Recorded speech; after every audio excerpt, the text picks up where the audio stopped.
All right, guys. So I'm doing my another video that I said I was going to talk about the transition to Alaska. I hope I do well because, yeah. But while I do that, I'm going to show you how I install this here. Because I have a few pieces. I don't know if you can see it. I think I spaced it out too far. So here and here, I'm going to put some pieces here and here. Because you can see on this side, it's kind of fully covered the braid up until that point, which is okay. I don't really mind about that. But if I'm going to wear my hair this side, I will want a little bit more pieces, just 2 more pieces. So this is the, this is what I'm using. I know for a fact in Georgia, all the beauty supply stores that I've been to, the one in Conyers and Covington, they have this. They may not have the color, but they'll have this brand. And then there's one in Snellville. I can't remember what you call it. Centerville Highway, I think it is. They have that as well. It's next to a Kroger's or something. Guys, trust me, it goes, this color, this curl, everything, it goes very quickly. So this is what it is. Okay. So I had some left over from yesterday. And what I'm going to show you 2 ways, okay? Because this is how I actually did it. And then yeah. So this is how it looks, okay? All right. This is how it looks. I unravel it here. Because, guys, it's 5 packs of these, okay? That is on my head. Actually, 4 packs and some. I go here. I don't know if I need to bring it in closer. And then I kind of separate it, right? And what I say, it's 5 packs of this. You want to kind of separate it. You want to kind of get as much as you can out of the packs. Because for me, it take like a couple weeks for this to get here through Amazon. So, I mean, and then you may go to the store and they may not have it. They just may not have it just because, you know, people like it. It's really nice, right? It looks good. So when I do that, then I take this.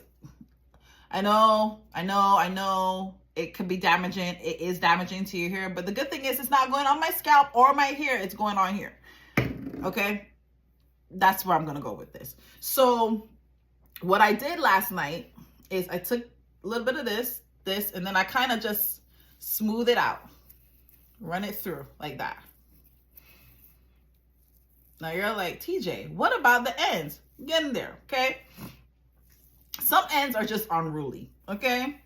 So what I do in the beginning, before I put it on my hair, right? What I used to do is just put it on my hair and then cut it and shape it.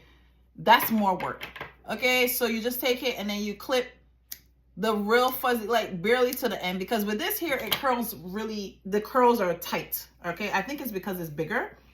So I make it smooth again. Oh, this one I want to act up, okay? And that's why sometimes it gets shorter than what you expected. So it depends. If you want, like, this is also to 20 inches, right? So it depends on if you want to, like,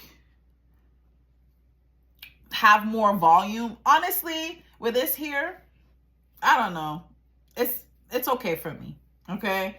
But it just depends. If I'm like really dedicated that day and I want to do it, I'll just put it on and cut it and shape it and all that stuff. Other times I just like, okay, it's 10 o'clock at night. I'm trying to finish this before like 1 or 2 in the morning. So let me just do this. So right here, we're going to go here. I'm going to put it under. Just like if you were crocheting wool or anything. Here, close, pull through. I do it differently from a lot of people. Some people take the same thing and I just do this. Now here, I'm going to twist it, bring it through, twist it, bring it through again. Sometimes I don't do it twice, but for this tutorial purpose, I'm doing it twice. And then there you have it, right? I'm going to do it one more time with the other half. And guys, if you could have more, I'll say if you could have more than 5 packs of this and you just want to put it on just as it comes out the pack, by all means, do that, okay? But you wanna, for me, I'm gonna try to preserve as much as I can, okay? So again, we put all of that, the Shine and Jam, and then we boom, and then we boom there, and then I just have this piece right here now to put it. Oh, I think I probably actually could put one more, and that's good, because then I can show you how to do it with the actual straight out of the packet. So I'm gonna put my crochet needle underneath here, put it through here this way. Oh, I think I pulled another here. And guys, loop, bring through, loop again, bring through, and pull. And then sometimes I do this to make sure it's kind of like really official. So yeah, guys, like I mentioned, moving here was okay because it reminded me a lot of Barbados, okay? It reminded me a lot of, besides being cold, okay? Just the way it's situated, the way it looks now. Yeah, was it like, I felt like I was stepping back in history a little bit, tad bit? Yes, I was. I felt that way. Okay, guys. So this is straight out the pack. No, nothing. I just put a little bit to kind of hold it together. And then I'm going to put this one right here. Actually, I might put it right here, because this one, which is another braid, so I'm going to put this right here. It reminded me a lot about Barbados, and it reminded me like, so guys, go under, woo, hook the hair, close the pin, bring it through like that, this way, turn again this way, and bring it through. And you could just separate it to make sure it's kind of like, because this hair does slide a lot. So when I mean slide, like you might have to, on mornings when you're doing it, just pull it on, like pull it so that it won't, like, yeah. So you see how that, those couple of pieces just made that spot look a little fuller, just a tad bit. So yeah, I didn't have much problems moving here, honestly, because it reminded me a lot of home. It reminded me of just the simplicity of life. Not saying that home Barbados is like that, no. But Atlanta can get very fast-paced, very quick, very fast.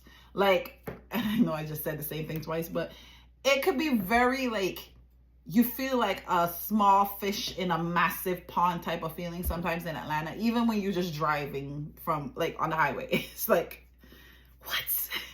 You know, so I like the fact that the transition from there. Now, what really had me, I'm not gonna, the houses, right? We, for our budget, and honestly, it seems like what was mostly available at that time were a lot of homes that were built like 20 years ago. Okay? Just saying. And that was like, it was weird to me because every house that I've been in was practically new. Even the first house that I got when I first bought my first ever home, it wasn't lived in. It was built, but it was just sitting for like a couple of years. So it was technically still a new house, right? So going back to the concept of like being in a house that you would have been like, I would have been like 8 when it was built. Yeah, close to 8, around that bit.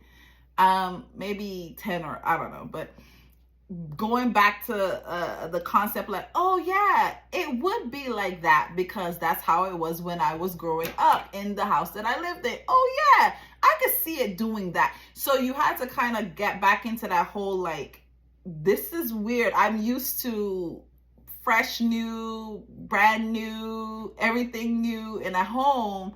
And then I had to get used to like, why is this not working out this way? Oh yeah, because it's probably 20 years old. Maybe plus 20 plus years old. So that was a challenging experience. I think we are still experiencing that, to be honest.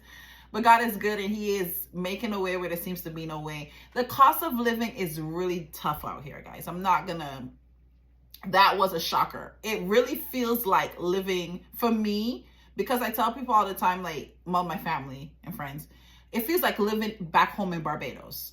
Because, like, everything is, like, Barbados has value added tax, VAT, right? So when you go and buy something, you're getting, like, I think the last time I was told it was maybe 17% on everything, taxes. You know, Georgia was like just 7, you know, maybe 6, 8 at most. It might be higher now, but then you come here, and just because of the fact, it's not so much that they mean to be expensive, honestly.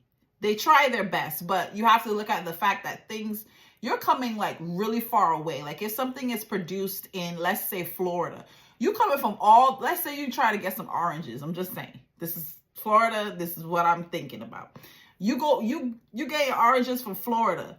From Florida all the way to Alaska alone is like money, right? And bringing this produce here. And then you're looking at how to preserve the produce, how shelf life of the produce, like of the oranges. Like, I mean, that's how I look at it. So when somebody then comes and says, even if it's a mom and pop supermarket or like a locally owned supermarket, and they're like, yeah, I know maybe in Florida or in Georgia, where it's Georgia and Florida are like neighbors, you could get one orange. This is just an example for one orange. You could get an orange for like what, $5, $4. Let me not go that far. $1.25. Okay, yeah, cause y'all neighbors, right? Ain't nothing but an 8-hour drive, you know. Coming here, yeah, that one orange is going to be $4 and change, like close to $5, just because you got to look at all of that. That's how it works. Economics, that's how it works. I think that's what I'm saying, the right subject for what I'm thinking. But that's how it works. So I can't be mad at it, right? I just have to pray that God provides the funds for me to get it. And then that's another thing too. Even if God provides the funds for me to get it, it might not be available because they just can't make it all the way here. You know, I've bought some pineapples. I always get disappointed. The fruits that I get disappointed is pineapple. So I will go to the store and buy a pineapple. Okay, I'll come home. I may not cut it immediately. I may cut it like 2 days, later. I go in to cut the pineapple. It's already spoiled. Now, yes, me bringing it home and it could be already on its last leg and it just gave up. But like repeatedly, every pineapple I bought, to the point that I was like, you know what? I'm not wasting money on this no more. If I have to figure out when it's in season, sometimes you'll hear someone say, or sometimes you'll be like, oh, there's pineapples in stock, like a lot of them or whatever, or something like that. Meaning that, okay, so maybe it's in season. I don't know, guys. But that's just an example of produce. It's really hard to get certain produce up here because we're so far away. And then keeping them here, like especially in the cold months that they're not, the produce are not used to the cold months. They're coming from states that don't got cold months or cold, like that length of coldness, right? For that long period of time. And it's coming here and it's like, yeah, I don't know what this is about, but I need some sun, and it's just spoiling quickly. Okay. So yeah, I've had many instances that I'll bring home pineapple, cut it, and it's bad already. And I'm like, Walmart. But great thing about that is that locally we have a lot of local stores, like farmers markets. That's the right word. Yeah. That you can get locally grown fruits and vegetables. So I'm going to do that this year. I haven't gotten a chance to do that yet. Okay. So I'm going to do that, and I'll let you, of course, you guys are going to come along with me, So yeah, that's some of the things that I had to get used to being here in Alaska. I'm still getting used to stuff. Like why we having snow in April, I don't understand. We already went on spring break. Oh, my light went off. We already went on spring break, and why we having snow in April. Okay. That, you know, and yeah, so that's weird to me. All right. That's weird to me. I saw another content creator here. She just moved here as well, and we were actually in a similar area upon one day, and she posted it because I had drove through it, and I'm gonna tell you what it is. So it was like this massive set of water, so much so that I honestly thought like a main pipe burst. We say main pipe. We say like some plumbing went wrong in that area. So much water. It was an intersection. Like you come, you stop, and you turn, 4-way intersection. I was like, am I gonna make it through here? I know I would have made it through here because my vehicle is higher, so I knew that. But I'm like, if anybody got a low vehicle, that will mess their vehicle up. And again, like I said, sometimes these things take me back to Barbados. Like I remember when we have rain, like really, really a lot of rain, certain areas will flood out quickly. Okay, so the fact that I saw that, I was like, but that was not a plumbing issue, guys. It's not. It was the meltdown. Okay, that's what we're having right now. That's why I don't understand why it's still snowing. But usually when it's warmer, it will snow. So not like 5. It snowed like morning, and by midday it's gone. Okay, yeah. But it's just because we're like, no, we don't want it. We're like, no, stop. But yeah, she posted about it, and I was like, I promise you, I really thought that a pipe had burst. This is what we say back home, so I can't say it another way. I really thought a pipe had burst, so I'm sitting out here like, what is going on? So even when I left the place that I was going to, I went the other way. Because like, I'm not going through that again. But it was so much water, and that's what happens here too. It's like the environment that we are in, you go from, it's always an extreme. Okay, the only thing that is not extreme, honestly, is the heat. But you go from like -50 to like, we're warming up and the snow is melting, and now we have muddy puddles everywhere, and we got pools of water. Like, not a little bit of water, pools of water, especially if this year we had so much snow. It's just, it's guys, pools of water. When I saw the area that I went in, I actually was like, yo, y'all sure that nothing burst here? And I couldn't think of, and then like now thinking back, it really wasn't a pipe, because you'll see the water gushing from somewhere or flowing rapidly because it will be coming from the source that's causing the water to escape. No, people just going through it. And the only time it moved is when actually people were driving through it. So you're just like, what is happening? I kid you not, the water was so much that it, like, there's the 4-way stop. So it was really in, like, this is my left. To my left, and it's different because we're mirror effect. Anyway, at least I think so. To my left, it was there. There was another section here, one in front of me. I was coming from the one this way. That water was in my section. So it not only did that area here, it was in my area here, and it was in the other section. The only way it wasn't across the street is because it didn't make it there yet. It just didn't make it there yet. So when I see things like that, I'm like, yeah, I chose to live here. Yeah, I sure did. I chose to say we can move to Alaska. So guys, that is some interesting facts or things that I have seen since I've moved from Georgia to Alaska. I think I'm going to do a part 2 to this video. It's getting really long, but there's some more stuff, and I might. But yeah, until next time, take care. Bye.